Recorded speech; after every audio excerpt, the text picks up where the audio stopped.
Right now, somewhere in the deepest trenches of our oceans, something massive is moving, something that has existed for centuries, hiding in the shadows where sunlight never reaches. And according to recent sonar readings that scientists still can't explain, these creatures aren't just legends anymore. Stay with me until number 1, because what lurks in the Mediterranean will completely change how you think about the ocean. Let's dive into the Leviathan Choir. Before we begin, I need you to understand something crucial. Every year, our most advanced submarines detect anomalies in the ocean that defy explanation. Massive shapes that appear on sonar and then vanish, sounds that shouldn't exist at those depths, and tremors that don't match any known geological activity. What I'm about to share with you isn't just folklore. These are documented encounters, whispered warnings from sailors, and scientific mysteries that remain unsolved to this day. By the end of this video, you'll see the ocean differently. You'll understand why ancient civilizations feared the deep blue, and why, maybe, just maybe, they were right to be terrified. Let's start with number 7, the Fathom queen turtle. Deep beneath the freezing black waters of the Patagonian Trench, off the coast of South America, there exists a shadow so massive that when early explorers first detected it, they thought they'd discovered a new continent. The locals along the Chilean coast have a different name for it. They call it La Reina del Abismo, the Queen of the Abyss. This isn't your average sea turtle. Imagine a creature 500 feet long, its shell encrusted with fossils from species that went extinct millions of years ago. Its movements are impossibly slow, dragging what researchers describe as continents of dead coral across the ocean floor. Here's where it gets disturbing. The tremors that regularly shake Chile's coastline, the ones that seismologists struggle to predict, fishermen say they aren't earthquakes at all. They claim these are the Fathom Queen's heartbeat, so powerful it resonates through the Earth's crust. Divers who've descended into the trench and survived, and there aren't many, describe seeing a silhouette so vast it looked like the seafloor itself was rising to meet them. One called it a moving island of bones. But the Fathom Queen is just the beginning. Number 6 brings us to the Indian Ocean, where the Song Eel haunts the waters off Mozambique. Picture this. You're a fisherman working the night shift and suddenly the ocean begins to hum. Not the normal sounds of waves or marine life, but a melody. Ancient, haunting, and impossibly beautiful. This is the calling card of a 900-foot eel, whose bioluminescent body creates patterns that shift like musical notes written in light. Scientists who've studied recordings of this phenomenon, and yes, these recordings exist, say the sound resembles whale song if whales could somehow express pain and longing at the same time. Ships that hear this melody report their navigation systems going haywire, their captains standing frozen at the helm, entranced by something they can't resist. Many of these vessels are never seen again. The few survivors who've been rescued describe being drawn toward the sound, unable to stop themselves, watching as their ships sailed directly into darkness. Local maritime records show a disturbing pattern. Disappearances spike during new moons, when the ocean is darkest, and the Song Eel's light show is most visible. What's it trying to communicate? And more importantly, to whom? But if you think that's unnerving, wait until you hear about number 5. The glassfin kraken of the Atlantic Ocean, specifically the region we call the Bermuda Triangle. This creature has earned the title of invisible terror for good reason. Imagine 700 feet of pure, translucent flesh and tentacles, completely invisible in the water until lightning illuminates the sky above. That's when sailors catch a glimpse of something that shouldn't exist. Ships traveling through these waters report their vessels suddenly slowing down in perfectly calm seas, their sonar going completely dead, and an overwhelming sensation of being watched from below. What makes this creature particularly terrifying is how it hunts. There's no dramatic attack, no violent struggle. Ships simply vanish into what appears to be clear, empty water. Survivors, and there are precious few, describe a profound silence before the disappearance. No sound, no impact, just the feeling of the world closing in. One Coast Guard report from 1997 describes finding a yacht completely intact but abandoned, with the crew's belongings untouched, their meals still warm on the table, and every single electronic device mysteriously drained of power. The only clue? Massive suction marks on the hull, spaced in a pattern that suggests tentacles, but made of something that left no biological trace whatsoever. Now we travel to the Arctic for number 4. where the black-jaw narwhal waits beneath Siberian ice. This creature is forged from darkness itself, with an obsidian tusk that gleams under the aurora borealis like a blade made of frozen night. When the Arctic ice cracks, don't believe it's just climate change. Russian research stations have documented something far more disturbing. The ice doesn't melt, it's pierced. Perfectly circular holes appear in ice fields that are hundreds of feet thick, and they appear in complete silence. The black-jaw narwhal is a hunter, but unlike anything else in our oceans, its tusk, which can reach lengths of over 200 feet, impales everything in its path.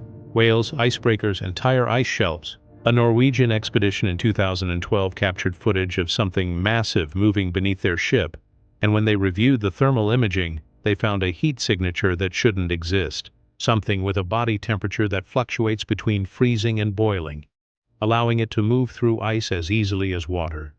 Every winter, new holes appear in the Arctic ice fields. Perfectly circular, perfectly silent, and scientists have no explanation for what's creating them. But the whalers know. They say when you see the aurora dancing unusually bright, it's because the black-jaw is hunting, and its tusk reflects the light from below. We're halfway through, and I need you to keep watching because numbers 3, 2, and especially number 1 will absolutely blow your mind. Make sure you're subscribed because next week, we're diving into the creatures that hunt these monsters. Number 3 takes us to the Great Barrier Reef, where the coral titan whale drifts in waters that should be too shallow for something so massive.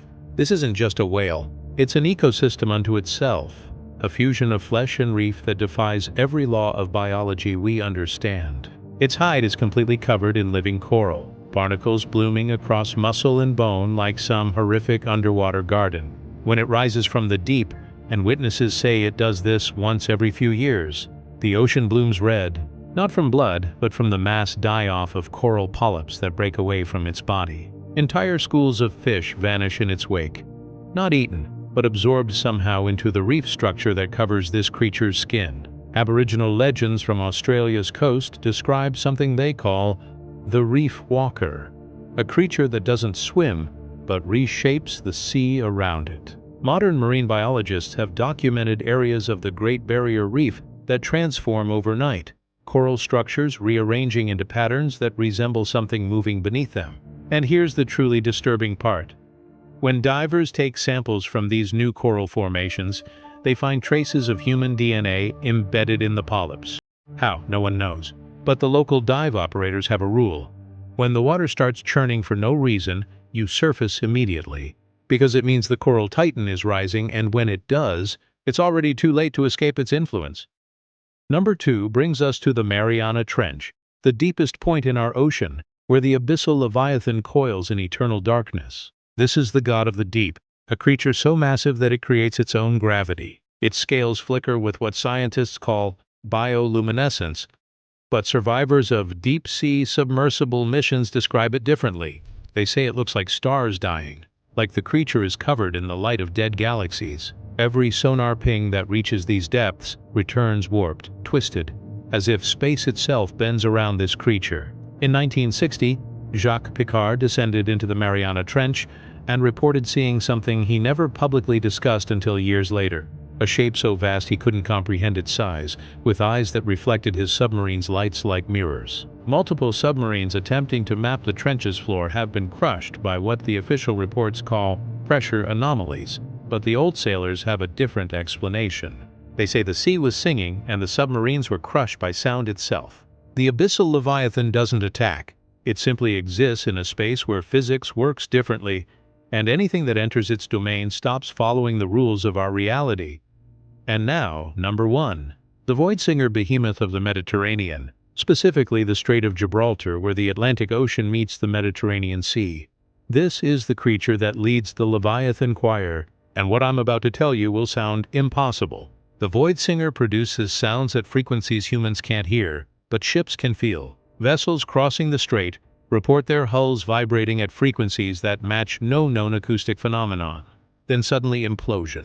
Not from pressure, not from structural failure, but from sound creating a vacuum in the water itself. Ancient carvings recovered from Phoenician ruins show entire cities being swallowed by something emerging from the strait.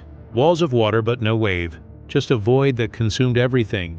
Modern acoustic researchers studying the Strait have detected patterns in the background noise of the ocean, patterns that repeat every 13 years, and match descriptions of music in texts that are thousands of years old. Here's the theory that keeps marine biologists awake at night. What if the Leviathan Choir isn't 7 different creatures at all? What if it's one entity, so vast and so ancient that it exists across multiple locations simultaneously? Each manifestation a different aspect of the same consciousness, singing a song through many bodies, waiting for something we can't comprehend? Some researchers believe these creatures communicate across ocean basins, their songs forming a network of intelligence that predates human civilization. And if that's true, then every sonar ping we send into the deep, every submarine we launch, every oil rig we drill, we're not exploring the ocean. We're disturbing something that's been sleeping, and maybe, just maybe, we're teaching it to wake up. So what does this mean for us? Every year, sonar technology improves, and every year we detect more anomalies that don't fit our understanding of marine life. Shapes that appear and vanish, sounds that travel in impossible ways, movements that suggest intelligence and coordination on a scale we've never considered. The ocean covers 71% of our planet, and we've explored less than 5% of it. The rest remains a mystery, a vast underwater world where creatures from our deepest nightmares might actually exist. Maybe the Leviathan Choir is real. Maybe somewhere in the darkness between continents, ancient monsters still sing their songs, waiting for the moment when humanity pushes just a little too far into their territory. If this video gave you chills, make sure you subscribe, because next week we're investigating the research stations that have gone silent while studying these creatures. Drop a comment telling me which creature terrified you the most, and I'll feature the best responses in the next video. The ocean is vast, it's dark, and it's definitely not empty. The question is, are we ready to meet what's been living there all along? Thanks for watching, and remember, the next time you look at the ocean, something might be looking back.